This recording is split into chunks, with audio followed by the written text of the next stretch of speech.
ஒரு நாவு போதாதே, நீர் செய்ததை சொல்ல இந்த ஆயுள் போதாதே. உன் நீதியை சொல்ல ஒரு நாவு போதாதே, நீர் செய்ததை சொல்ல இந்த ஆயுள் போதாதே. இன்று என்னை காண்பதெல்லாம் உம்மால் தானே வந்தது. இயேசு கிறிஸ்துவின் இனிய நாமத்தினாலே உங்களுக்கு என் அன்பின் வாழ்த்துக்கள். இந்த நல்ல நாளை காண செய்த தேவனுக்கு ஸ்தோத்திரம் உண்டாவதாக. கர்த்தர் இந்த நாளை உங்களுக்கு ஆசீர்வாதமாய் மாற்றி தருவாராக. எசையா தீர்க்கதரிசன புஸ்தகம் 49வது அதிகாரம் 14, 15, 16 வசனங்கள். சீயோனோ, கர்த்தர் என்னை கைவிட்டார், ஆண்டவர் என்னை மறந்தார் என்று சொல்லுகிறாள். ஸ்திரீயானவள் தன் கற்பத்தின் பிள்ளைக்கு இறங்காமல் தன் பாலகனை மறப்பாளோ? அவர்கள் மறந்தாலும் நான் உன்னை மறப்பதில்லை. இதோ என் உள்ளங்கைகளில் உன்னை வரைந்திருக்கிறேன். உன் மதில்கள் எப்போதும் என் முன் இருக்கிறது. கர்த்தருடைய பரிசுத்த நாமத்திற்கு மகிமை உண்டாவதாக. சீயோனை குறித்து வேதம் சொல்லுகிறது 132வது சங்கீதத்துல, கர்த்தர் விரும்பி தம்முடைய வாசஸ்தலமாய் இருக்கும்படி தெரிந்தெடுத்திருக்கிறார் என்று. என்னையும் உங்களையும் தேவன் விரும்பி தெரிந்தெடுத்திருக்கிறார். ஆனால் பல நேரத்தில் நம்முடைய வாழ்க்கையில நாம் நினைத்தது போல காரியங்கள் நடக்காமற் போகும்போது, அல்லது காத்திருக்கிறேன் இன்னும் என்னை காத்திருக்கதான் வைத்திருக்கிறாரே என்கிற நிலையை நாம் எண்ணும் போது சோர்ந்து போகிறோம். நம்மை சூழ்ந்திருக்கிறவர்கள்லாம் வாழ்ந்து வளர்ந்திருக்கும் போது என்ன மட்டும் ஆண்டவர் அப்படியே வச்சிருக்கிறாரே என்று நினைக்கும் போது நம்ம சோர்ந்து போகிறோம். அப்படி சோர்ந்து போகும்போது பல நேரத்தில் நமக்குள்ளே பல எண்ணங்கள் வரும்.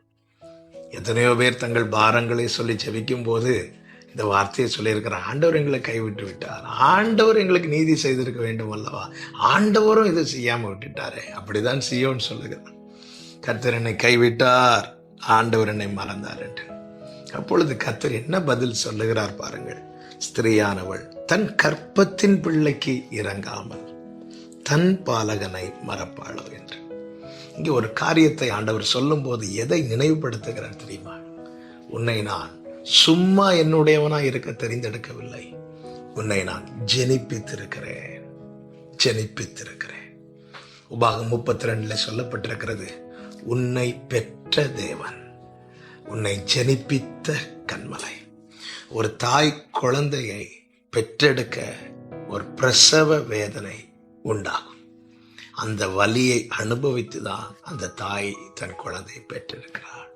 என்னையும் உங்களையும் பெற்றெடுக்க கல்வாரி சிலுவையிலே அவ்வளோ வலி, அவ்வளோ வேதனை. நானும் நீங்களும் அவரால் ஜெனிப்பிக்கப்பட்டவர்கள். உன்னை பெற்ற தேவன், உன்னை ஜெனிப்பித்த கன்மலை. ஒரு ஸ்திரீயானவள் தன் கற்பத்தின் பிள்ளைக்கு இறங்காமல் தன் பாலகனை மறப்பாளோ? அவர்கள் மறந்தாலும் நான் உன்னை மறப்பதில்லை என்று கர்த்தர் சொல்லுகிறார். காரணம், பிரசவ வலியை விட கல்வாரி சிலுவையில என் இயேசு பட்ட வேதனை என்பது சொல்லி முடியாதது. அது எதுக்க கூட கம்பேர் பண்ண முடியாது. அவ்வளோ வேதனையில தான் என்னை உங்களை ஜெனிப்பித்திருக்கிறார். எப்படிங்க மறப்பார், எப்படிங்க கைவிடுவார்? நீங்க நினைச்சது நடக்காததுனால தானே இப்படி சொல்லிட்டு இருக்கிறீங்க. நீங்கள் நினைப்பதற்கு வேண்டிக் கொள்வதற்கு மேலான ஒன்றை கர்த்தர் தீர்மானித்திருக்கிறார். எனவேதான் காத்திருக்க வைக்கிறார். நான் கர்த்தர், எனக்கு காத்திருக்கிறவர்கள் வெட்கப்பட்டு போவதில்லை என்பதை அப்பொழுது அறிந்து கொள்வாய். பிரியமானவர்களே, ஒரு அப்பத்தை பெருக பண்ணுவதற்கு ஆண்டவர் ஒரு செகண்ட்ல பண்ணி கொடுத்துட்டார்ல. ஆனா ஒரு ஈசாக்க உருவாக்க 10 மாதம் ஆண்டவருக்கு தெரியுங்க. ஒரு நேரம் சாப்பிட்டு திருப்தி ஆவதற்கான ஆகாரத்தை தருவதற்கு தேவன் நம்மை காத்திருக்க வைக்க மாட்டார். ஆனால் தலைமுறையாய் நமக்கு சுதந்திரமாய் இருப்பதற்கான ஆசீர்வாதத்தை தேவன் தர தீர்மானித்ததுனால தான் காத்திருக்க வைக்கிறார். சீயோனே, நீ தெரிந்தெடுக்கப்பட்டவள், நீ தேவனுடைய கிருபையினாலே மீட்கப்பட்டவள், நீ ஜெனிப்பிக்கப்பட்டவள். அதற்காக அவர் பட்ட வலி, அவர் கொடுத்த கிரயம் மறந்துடாத. கர்த்தர் உன்னை மறக்க மாட்டார். இஸ்ரவேலே, நீ என்னால் மறக்கப்படுவதில்லை என்று கர்த்தர் சொல்லியிருக்கிறார். காலம் வருங்க, அதுதான் 23 கடைசியில சொல்லப்பட்டிருக்கிறது.